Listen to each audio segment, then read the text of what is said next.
지난주 우리 중등부 수련회 때 목요일 오후 프로그램 중에서 우리 윤수 쌤이 진행하신 만반잘부 시간이 있었습니다. 만나서 반가워 잘 부탁해라는 걸 줄여서 만반잘부 시간이 있었는데 만반잘부 수련회를 못 간 친구들을 위해서 설명을 하자면 이게 무슨 프로그램이냐면 어색한 친구들 두 명이서 서로 모여가지고 짝을 지어서 질문지를 가지고 서로에게 질문을 하면서 서로를 알아가는 그런 시간이었습니다. 자, 여러분이 기억을 할지 모르겠는데 그때 질문 중에서 이런 질문이 있었습니다. 내가 하나님께 가장 물어보고 싶은 것이 무엇인가요? 를 묻는 친구들이 있었어요. 그때 이제 전도사님이 돌아다니면서 여러분이 뭐라고 썼는지 염탐을 슬슬 해봤는데 많은 친구들이 거기에 천국을 적었고 사후세계를 적었고 지우가 적은 거 봤는데 지우 이제 우리 뭐 환생을 할 수 있는지를 적었고 예수님이 언제 다시 오시냐 이런 질문을 여러분이 많이 했더라고요. 그래서 전도사님이 그걸 보면서 에이 중등부 친구들이 아직 젊은데 죽음에 대해서 많이 생각을 그래도 하는구나 고민이 있구나라고 생각을 했습니다. 자, 그런 우리에게 오늘 우리가 읽은 전도서 말씀은 너희가 죽음을 기억해야 된다라고 말을 하고 있습니다. 우리 전도서 7장 2절 말씀 다시 한번 읽어보겠습니다. 시작. 초상집에 가는 것이 잔치집에 가는 것보다 나으니 모든 사람의 끝이 이와 같이 됨이라. 산자는 이것을 그의 마음에 둘지어다. 아멘. 새한글 성경으로 제가 다시 읽어볼게요. 초상집에 가는 것이 잔치집에 가는 것보다 낫지요. 모든 사람의 끝이 바로 이러하니까요. 살아있는 사람은 이 사실을 마음에 두어야 하지요 라고 하고 있습니다. 자, 오늘 좀 주제가 무거워요. 죽음에 대해서 여러분에게 말씀을 나누려고 합니다. 전도서는 누가 쓴 책이죠? 전도서는 누가 쓴 책이죠? 전도서는 솔로몬이 쓴 책입니다. 솔로몬이 뭐라고 하고 있냐면 초상집에 가는 게 잔치집에 가는 것보다 낫다라고 하고 있어요. 자, 근데 우리가 일반적으로 생각하면 여러분 초상집 장례식장 가본 친구들 있어요? 장례식 가본 친구들? 자, 여러분 장례식장에 가서 자, 좀 비유가 이상하긴 한데 장례식장에 가서 여러분이 육개장을 먹겠습니까? 아니면 결혼식장에 가서 맛있는 뷔페를 먹겠습니까? 둘 중에 하나를 선택하라면 뭘 할래요? 뷔페, 그죠? 일반적으로는 장례식 가겠다고요? 자, 일반적으로는 결혼식장 가서 즐거운 분위기 속에서 뷔페를 먹는 걸 선택하겠죠. 잔치집에 가면 분위기도 좋고 먹을 것도 많습니다. 그런데 반대로 초상집에 가면 다 울고 있고 슬퍼하고 우울한 분위기죠.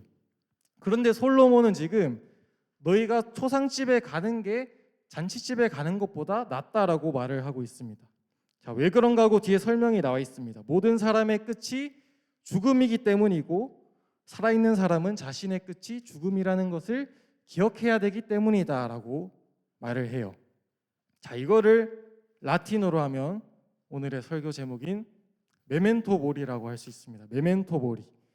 이 메멘토 모리라는 말의 뜻은 자신의 죽음을 기억하라. 너는 반드시 죽는 것을 기억하라.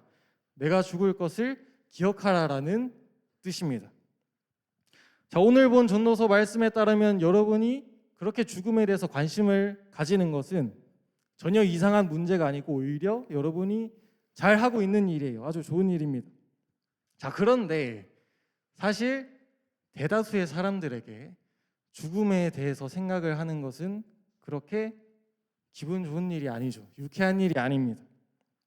자, 역사 속에서 많은 사람들이 죽음에 대해서 관심을 가지고 있었고 죽음을 넘어서기 위한 노력을 했습니다. 대표적으로 불로초를 열심히 찾아다녔던 사람이 있죠. 누구? 저 진시황. 불로초를 열심히 찾아다녔던 진시황이 있습니다. 그리고 요즘에도 인간의 수명을 계속해서 늘리기 위한 과학기술의 연구가 계속되고 있죠. 그런데 아직도 그 누구도 죽음을 극복하지 못했고 죽음 너머에 도대체 무엇이 있는지 파헤친 사람이 없습니다. 자, 그러면 왜 그렇게 수많은 사람들, 역사 속에 수많은 사람들이 죽음을 넘어서려 하고 죽음을 극복하려고 할까요? 왜냐하면은 죽음이 사람에게 있어서 가장 두려운 문제이기 때문입니다. 누구도 경험을 해본 적이 없는 미지의 영역이기 때문이죠. 이 세상에서 내가 쌓아올렸던 모든 것이 한순간에 사라져버리는 순간이기 때문입니다. 자, 이렇게 죽음에 대해서 고민했던 한 사람을 여러분에게 소개를 하려고 합니다. 여러분이 알지 모르겠는데 삼성 그룹을 창업했던 이병철 회장입니다. 여러분 들어보셨나요? 들어봤어요? 이병철 회장. 지금의 삼성 총수인 이재용 회장의 할아버지죠. 이 이병철 회장은 1910년에 태어나서 1938년에 삼성을 창업을 하고 이제 잘 성장을 시켰어요. 그래서 1980년대가 되어서는 대한민국의 최고 부자로 불릴 정도로 아주 돈이 많고 지위도 굉장히 높은 사람이었습니다. 자, 그런데 이 이병철 회장이 인생 말년이 되어서 건강이 안 좋아졌습니다. 그래서 10년 가까이 투병 생활을 했어요. 자, 그런데 이병철 회장이 투병 생활을 하면서 뭘 했냐면 자신이 삶과 죽음에 대해서 도무지 이해할 수 없는 것에 대해서 질문지를 만들었습니다. 24가지의 질문지를 만들었고 그 질문지를 천주교 신부님한테 보내서 이 질문에 대한 답을 좀 해달라고 했어요. 그런데 결국 이병철 회장이 그 질문에 대한 답을 듣지 못하고 1987년에 세상을 떠나게 되었습니다. 나중에 그 이병철 회장이 썼던 24가지의 질문지가 공개가 되었는데 이런 질문들이 있습니다. 자, 1번부터 1번. 신의 존재를 어떻게 증명할 수 있나? 2번. 신은 우주 만물의 창조주라는데 무엇으로 증명할 수 있는가? 여러분이 설교 끝나고 있다가 예배 끝나고 인터넷에 치면 나옵니다. 그리고 쭉 넘어가서 14번. 인간이 죽은 후에 영혼은 죽지 않고 천국이나 지옥으로 간다는 것을 어떻게 믿을 수 있나? 그리고 마지막 24번에 지구의 종말은 오는가? 이렇게 24가지의 질문을 남겼습니다. 세상에서 가질 수 있는 것을 다 가졌던 그 이병철 회장도 죽음 앞에서는 답을 찾지 못하고 고뇌했던 것을 우리가 알 수 있습니다. 자, 여러분은 어떻게 생각하나요? 우리가 죽으면 죽음 이후에는 무엇이 있을까요? 자, 우리가 이것을 알기 위해서는 죽음이 무엇인가, 죽음이 도대체 왜 생겼는가를 먼저 알아야 됩니다. 자, 여러분, 우리는 왜 죽어야 될까요? 우리 왜 죽어야 될까요? 태어났으니까? 자, 하나님이 아담과 하와를 처음에 창조하셨을 때 하나님은 사람과 영원히 함께하길 원하셨습니다. 원래 처음에는 죽음이라는 개념이 없었어요. 죽음이 없었습니다. 다만 하나님께서 아담과 하와에게 너희가 선악과를 먹으면 반드시 죽을 것이다 라고 말씀을 하셨죠. 이 선악과를 먹지 않고 하나님께 잘 순종해서 살면 아담과 하와는 죽지 않고 영원히 하나님과 에덴 동산에서 함께 할 수 있었습니다. 자, 그런데 아담과 하와는 어떻게 했죠? 선악과를 따먹었죠. 따먹고 그들에게 죽음이 찾아오게 되었습니다. 그래서 죽음은 뭐냐면 죄의 결과입니다. 죄의 결과. 아담 이후에 모든 사람은 죽음을 피할 수 없게 되었어요. 우리에게 찾아온 이 죽음은 두 가지 차원으로 설명을 할 수 있는데, 자, 첫 번째는 영적 죽음이고 두 번째는 육체적인 죽음입니다. 자, 첫 번째로 영적 죽음은 무엇을 뜻하냐면 영적 죽음은 하나님과 나의 관계가 끊어진 상태를 말해요. 하나님과 나의 관계가 끊어진 상태.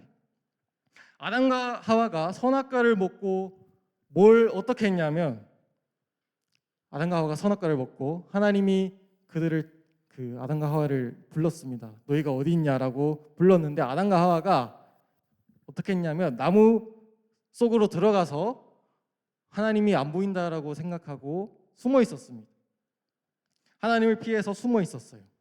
원래 하나님과 함께하는 게 가장 기쁜 사람들인데 이 사람들이 죄를 짓고 나서는 하나님을 피해 다니기 시작한 거죠. 그래서 하나님과 우리 사이가 단절된 상태를 영적 죽음이라고 합니다. 자, 그리고 두 번째, 육체적 죽음. 육체적 죽음은 말 그대로 우리의 몸이 죽는 것을 말합니다. 하나님은 죄를 지은 아담과 하와를 향해서 뭐라고 하셨냐면 너는 흙이니 흙으로 돌아갈지니라 라고 말씀을 하셨어요. 원래 우리는 하나님과 영원히 함께할 수 있는 존재들인데 죄로 인해서 유한한 존재, 다시 죽을 흙으로 돌아갈 수밖에 없는 그런 존재가 된 겁니다. 자, 이렇게 죄로 인해서 우리에게 죽음이 찾아왔습니다. 영적 죽음과 육체적인 죽음이 찾아왔어요. 그런데 예수님께서 우리를 위해서 십자가에서 죽으시고 부활하심으로 이 죽음의 문제를 해결해 주셨습니다. 이 문제를 해결해 주셨는데 죽음의 두 가지 차원, 영적 죽음과 육체적 죽음을 모두 다 해결을 해 주셨습니다. 자, 우리 에베소서 2장 1절 말씀 함께 읽어보겠습니다. 시작. 그는 허물과 죄로 죽었던 너희를 살리셨도다. 아멘. 자, 예수님께서는 우리의 죄를 대신해서 십자가를 지심으로 하나님과 우리 사이에 막혀있는 담을 허물어 주셨습니다. 예수님을 믿는 사람은 누구나 하나님께 나아갈 수 있게 되었어요. 하나님과 우리 사이의 관계가 다시 회복될 수 있는 길이 열렸습니다. 우리의 영적 죽음의 문제가 해결이 된 거죠. 자, 그런데 예수님은 우리의 영적 죽음 문제뿐만 아니라 육체적 죽음 문제도 해결을 해주셨습니다.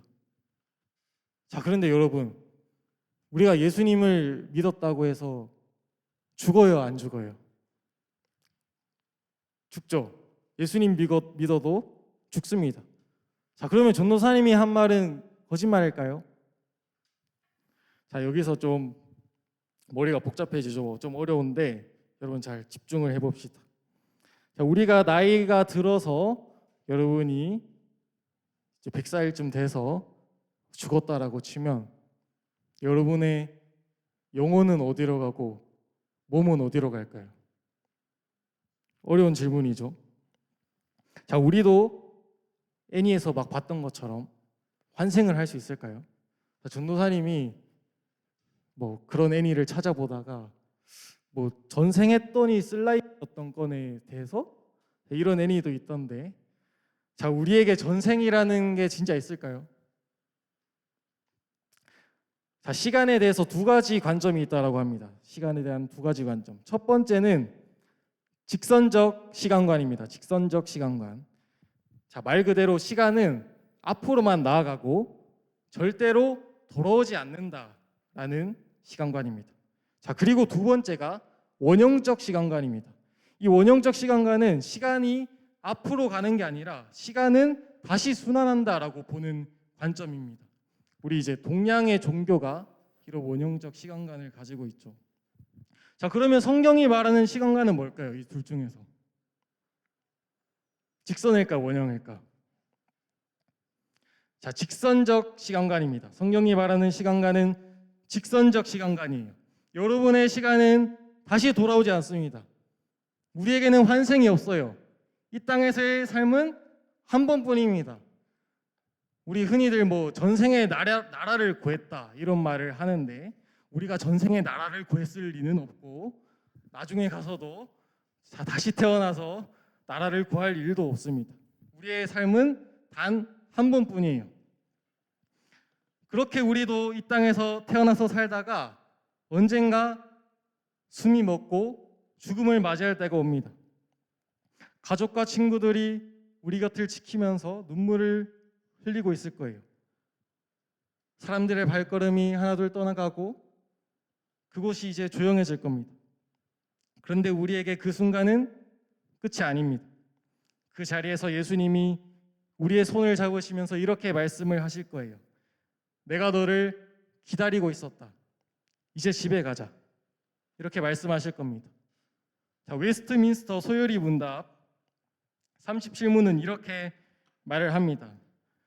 자, 제가 질문을 하면 여러분이 답을 읽어주세요. 신자들이 죽을 때 그리스도로부터 받는 유익은 무엇입니까?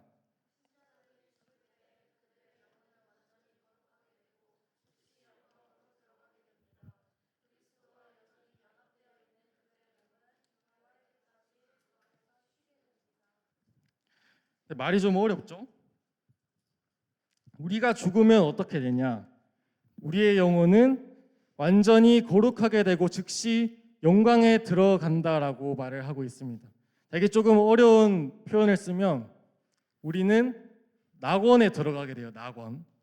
자, 이 부분에 대해서는 다음 시간에 이제 예수님의 재림에 대해 설명할 때 다시 말을 해줄게요. 자세하게. 자, 쉽게 말하면 우리가 하나님의 품에 안겨서 휴식을 하게 된다, 안식하게 된다라는 뜻입니다.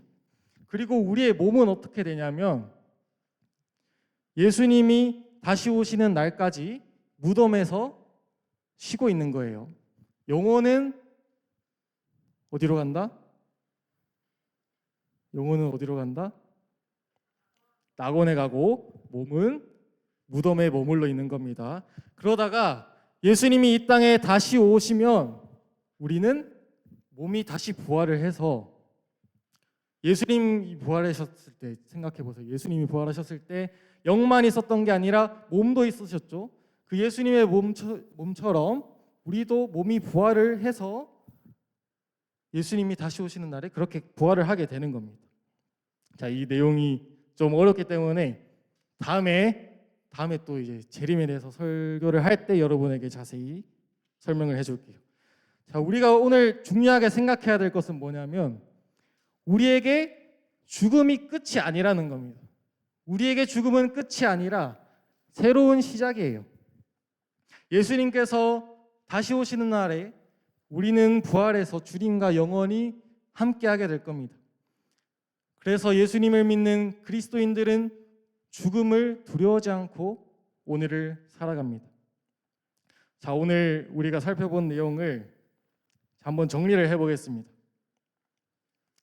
자, 첫 번째, 죽음은 죄의 결과이며 모든 인간은 반드시 죽는다. 두 번째, 예수님은 우리의 영적 죽음과 육체적 죽음 문제를 모두 해결해 주셨다. 그리고 마지막 세 번째, 인생은 몇 번이다? 인생은 단 한 번뿐이다. 자, 이것을 기억하면서 우리 전도서 7장 2절 말씀을 다시 보겠습니다. 여러분 다시 한번 읽어보겠습니다. 시작. 소상집에 가는 것이 잔치집에 가는 것보다 나으니 모든 사람의 끝이 이와 같이 됨이라. 산자는 이것을 그의 마음에 둘지어다. 아멘. 자, 여러분 하나님이 왜 죽음을 기억해야 된다라고 말씀하셨는지 이제 좀 알 것 같나요? 하나님이 우리에게 죽음을 기억하라고 하신 것은 우리에게 겁주시고 우리를 두렵게 만들기 위해서가 아닙니다.